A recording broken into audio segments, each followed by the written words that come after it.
In your national headlines this morning, to a developing story, the U.S. military reportedly using a laser to shoot down a border protection drone over Texas.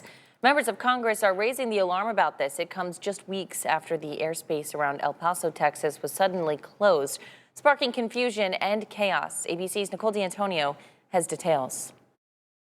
Overnight, concern and outrage after a group of congressmen announced the Department of Defense mistakenly shot down a Customs and Border Protection drone near El Paso, Texas, prompting the FAA to restrict flights in the area around Fort Hancock. For the Department of Defense to shoot down a Customs and Border Protection drone would demonstrate a shocking breakdown in air domain awareness. In a joint statement, 3 Democratic congressmen saying our heads are exploding over the news. They claim the Trump administration has sidestepped a bill that would have trained drone operators and improved communication between government agencies, including the FAA and Homeland Security. But the administration says it's working to mitigate drone threats by Mexican cartels and foreign terrorist organizations at the U.S.-Mexico border, and insist the engagement took place far away from populated areas, and there were no commercial aircraft in the vicinity. In geographic areas where military and civilian law enforcement aircraft are working together,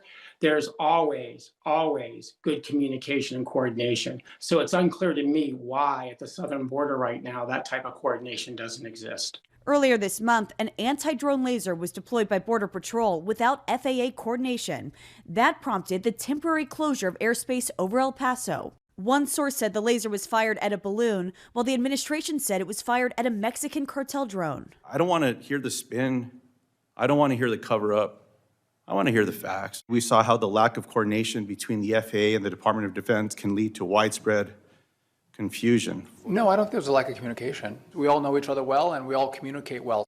And Senator Tammy Duckworth, a Democrat on the Aviation Subcommittee, calls the drone shoot-down alarming. She's demanding an independent investigation. Nicole D'Antonio, ABC News, Washington.